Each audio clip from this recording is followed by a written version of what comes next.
da Manhã. 7h18, nós estamos recebendo aqui nos estúdios a advogada e coordenadora da Mulher de Campina Grande, Thalita Lucena. É porque nós estamos durante o mês de agosto, agosto lilás, né, dedicado ao combate à violência contra a mulher. Inclusive a gente já falou alguns momentos aqui no programa sobre esse período, né, de agosto, onde as ações são intensificadas, onde o chamamento popular para o problema é ainda mais intensificado. E hoje a gente está recebendo aqui a Thalita Lucena para a gente fazer uma reflexão, porque a Lei Maria da Penha está completando 16 anos. Eu gosto sempre de perguntar o seguinte, Thalita: a lei, o aumento no número de casos é porque a lei é eficiente ou as mulheres se encorajaram mais em procurar a polícia? Bom dia, seja bem-vindo. Bom dia, Márcio, bom dia, Carol, a todos que fazem o Correio da Manhã e a todos os ouvintes. Então, Márcio, é uma pergunta muito interessante, porque as pessoas fazem muita associação. A gente tem a Lei Maria da Penha e como é que a cada dia os números aumentam, né? Então, a lei não está sendo efetiva, mas, na verdade, esses números, eles sempre existiram, Márcio.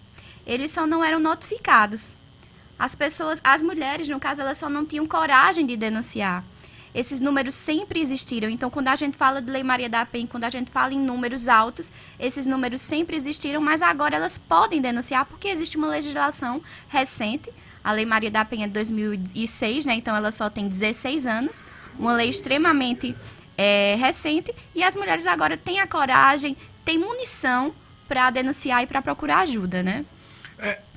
Nesses 16 anos de Maria da Penha, a senhora como advogada, a senhora acredita que qual foi a maior contribuição do advento da lei? Porque a violência sempre foi violência, né? Agora, a lei especificamente, ela é um instrumento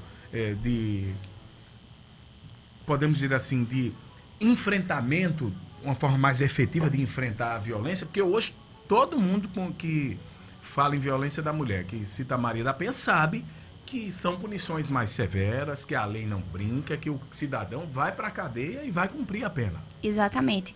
E quando a gente fala de Lei Maria da Penha, desses avanços, do que é que ela trouxe, eu posso citar os dois principais avanços. Primeiro, porque a violência doméstica e familiar, ela era considerada um crime de menor potencial ofensivo.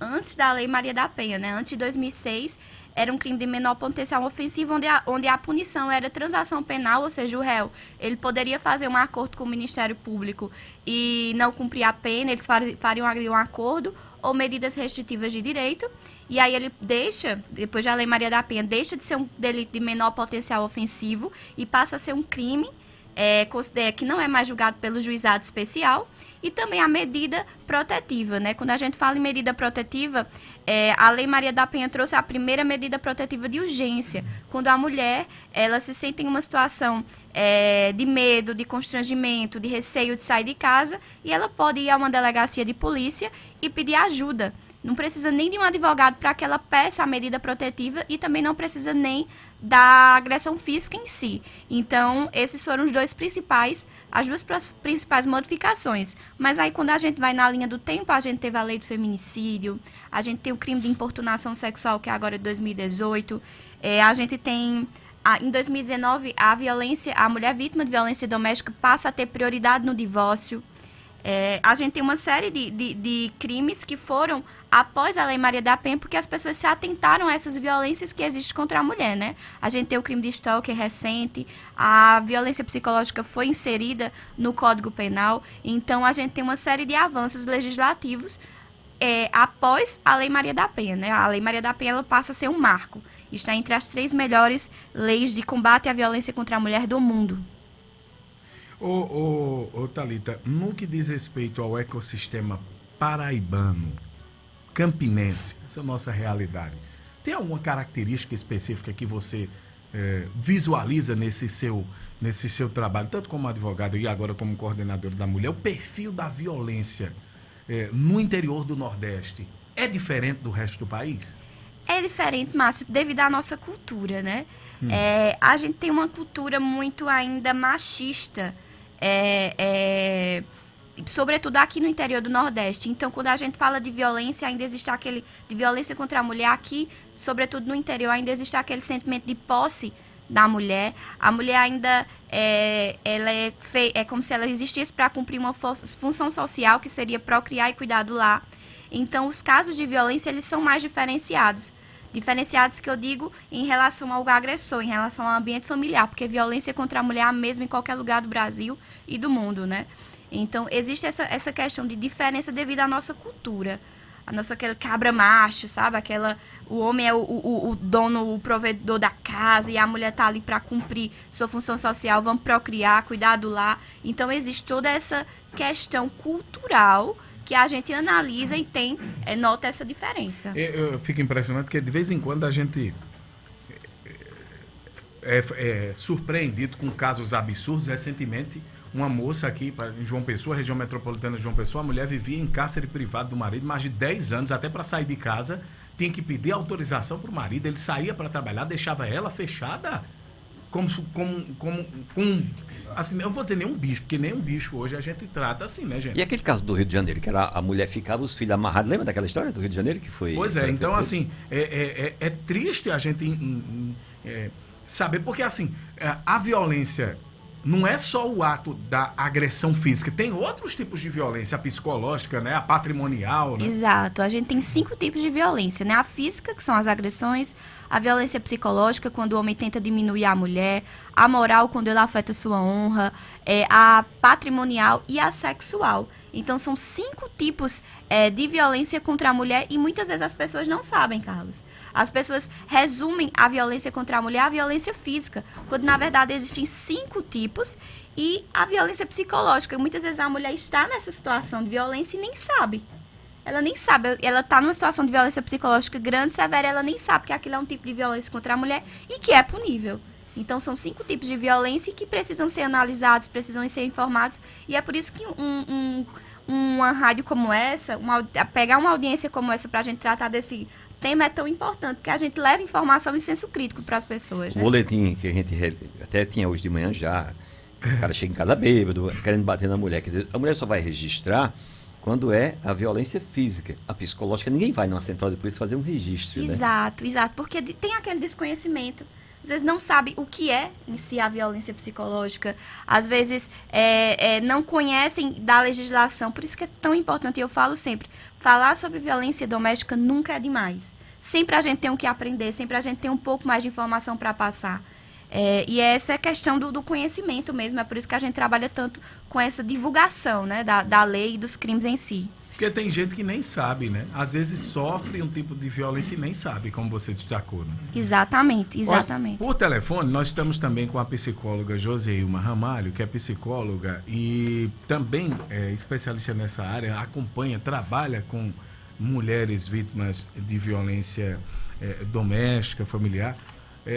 Joseilma, no âmbito familiar, como é que vocês conseguem avaliar? Que tipo de sequela traumatológica vive essa mulher que, como a doutora Thalita já descreveu aqui, sofre algum tipo de violência? A violência física, que essa é a mais conhecida, é o que a gente da imprensa mais noticia, é a mais conhecida, a mais exposta. Agora, tem a violência psicológica, a violência, né, patrimonial, a sexual.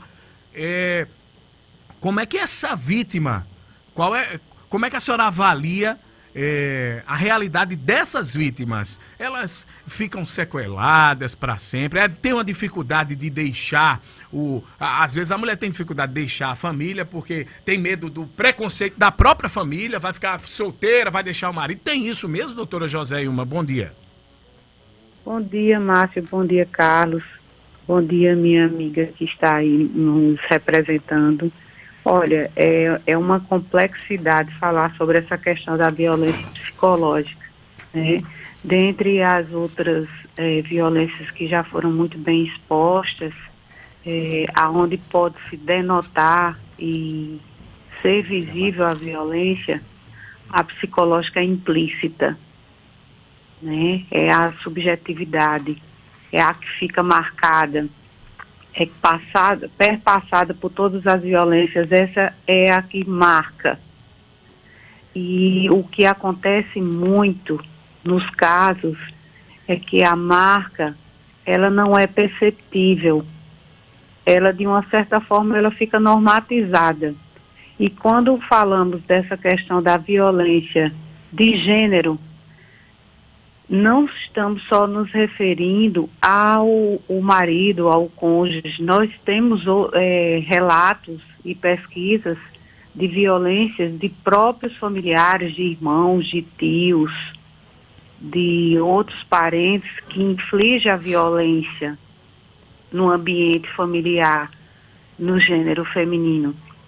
Né? Quando impõe a força, quando impõe certas situações onde a mulher não queira estar e ela é obrigada, ela é coagida e ela nem mesmo tem a noção que está passando por esse tipo de situação.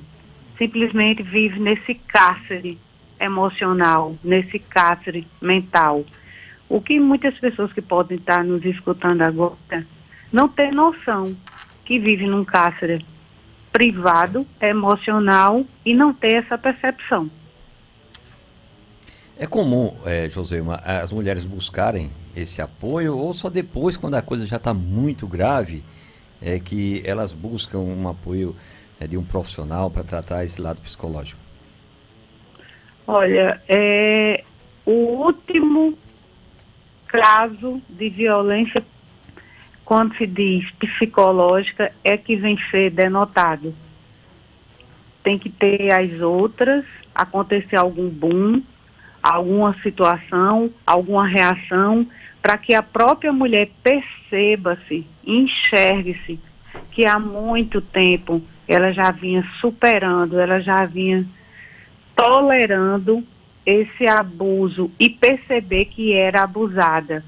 Mas na condição de forte e de frágil, ela conseguir também enxergar a força dessa pessoa de aguentar tudo que se foi suportável até chegar ao seu esgotamento. E algo interessante é que essa violência psicológica, às vezes, ela é negada, como já foi mencionado aí. Às vezes, as próprias mulheres não conseguem perceber tão qual a fragilidade em relação ao abuso psicológico. Alguns familiares das pessoas que sofrem também negam essa situação. É como se fosse a própria situação do machismo, ainda dentro desse contexto. Esse negacionismo para que nada se mexa, para não digamos, sair da zona de conforto e que a mudança aconteça. E agrava muito, né? Você negar que existe o problema é você não buscar resolver o problema, né? Ele vai se agravando cada vez mais, não é isso? Sim. Vai se acumulando e termina eclodindo em situações que ficam mais difíceis de serem resolvidas de imediato. É preciso, de fato, um processo a longo prazo, aonde já vem o que já é discutido pela Lei Maria da Penha, um processo de conscientização, de valorização da saúde psicológica, o resgate dessa saúde, tratar essas feridas narcísicas, para que a pessoa consiga se restabelecer e se fortalecer. É não fechar os olhos para um problema que está às vistas, né? Ô Thalita, e na coordenação, na coordenadoria da mulher, vocês tratam também desse trabalho, faz esse trabalho de atendimento psicológico às mulheres que estão vítimas dessa violência? Fazemos, Carlos, inclusive de uma forma muito intensificada. Nós temos, dentro dos equipamentos da Coordenadoria da Mulher, o Centro de Referência de Atendimento à Mulher, onde a gente tem uma equipe multidisciplinar para essas mulheres. Então, nessa equipe multidisciplinar, nós temos psicólogas, advogadas, assistentes sociais. E essa mulher que é vítima de violência, ela pode nos procurar e ter esse atendimento psicológico contínuo. Além disso, a gente tem lançamento de projeto esse mês, como foi o mês de está sendo o Agosto Lilás, a gente lançou esse mês o projeto Bem Me Quero. Esse projeto, ele visa tratar o autocuidado da mulher de dentro para fora, ou seja, é uma questão psicológica que a gente tenta cuidar. Muitas vezes a mulher que é vítima de violência psicológica, ela anula a sua vida. Ela deixa de viver para si e passa a viver pelo seu agressor, passa a focar a sua energia em outras coisas, mas esquece de si, né? Uma pessoa que está com sofre violência psicológica, muitas vezes tem depressão, não tem autoestima. E aí esse projeto Bem Me Quero, que a gente lançou agora em agosto, ele vem exatamente para isso, para resgatar essa autoestima da mulher e para que ela saiba o quanto ela é importante. Além, obviamente, do atendimento contínuo com nossas psicólogas, todas especialistas em violência doméstica, todas com um gancho para essa área de violência, para dar o melhor atendimento para essa mulher, né? Eu fico pensando, lá na coordenadoria, os profissionais, Joséilma, quando a mulher vai a primeira vez, depois de muito tempo, acho que imagina, eu vou, aí desiste, desiste, às vezes, os aconselhamentos vizinhos, né, dizer, é pior você ir, porque pode atrapalhar o relacionamento, ele vai melhorar, ou enfim, como é que ela chega a primeira vez, Joséilma, para esse atendimento? De que forma a mulher chega para ter que se abrir, na linguagem popular, para o profissional, para dizer que existe um problema e que precisa de ajuda? Olha, primeiramente a situação é né? Pelo menos os casos que nós estamos atendendo, às vezes numa sensação de culpa. Será que eu não estou exagerando? Alguns parentes começam a encorajar que isso passa, o outro vai melhorar.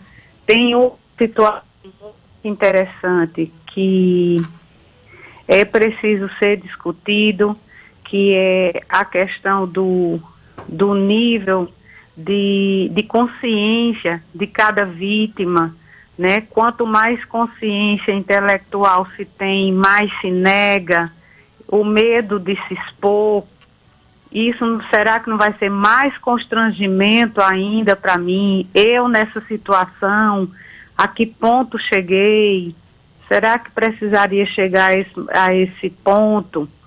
Então, são situações, são questionamentos onde se precisa ter essa rede de apoio, além do que já se tem no Centro da Mulher, mas esse que se chama família, amigos, né, vizinhos, que possa encorajar e dizer, você está certa, você precisa lutar por você.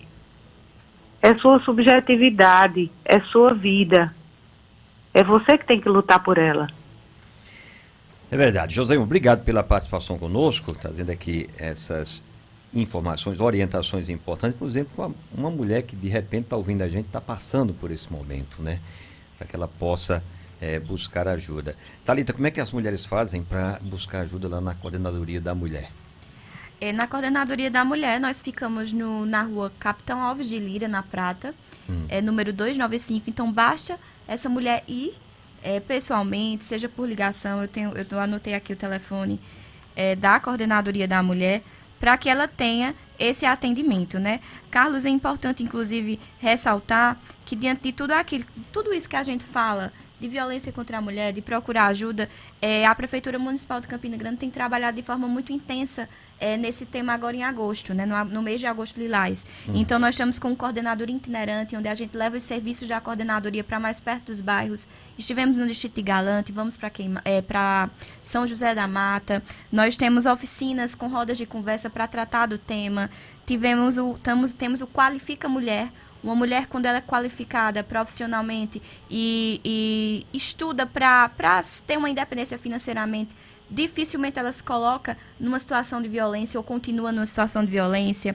Nós temos o Projeto Bem Me Quero, curso de defesa pessoal, que tem sido um sucesso. Tivemos o Forró Sim, Assédio Não. Então, a gente tem feito um trabalho bem intensificado. E se essa mulher que está nos ouvindo queira procurar ajuda, o endereço da Coordenadoria da Mulher na rua Capitão Alves de Lira, número 295, no bairro da Prata, próximo à Integração, ao lado do DAICOM, bem central. E também ela pode marcar nosso atendimento através do nosso telefone, né? 3310 6279. Será muito bem recebida, muito bem-vinda. Nós temos uma equipe muito qualificada para que atenda essas mulheres e atenda essas demandas. O atendimento é feito por mulheres? Exclusivamente por mulheres. E é algo que a gente preza muito, Carlos, que é o atendimento humanizado. Como você mesmo falou, para que uma mulher chegue a pedir ajuda, ela passou por muita coisa, por muito obstáculo, né? Quantas vezes ela pensou em ir e desistir? Exato. Né? E é isso que a gente sempre conversa com nossa equipe. O nosso serviço é público, mas ele é qualificado. E aí a gente conversa para ter esse atendimento humano, esse atendimento de se colocar no lugar do outro. E aí ela tem esse atendimento exclusivo por mulheres profissionais na área e que estão ali prontos para atendê-la.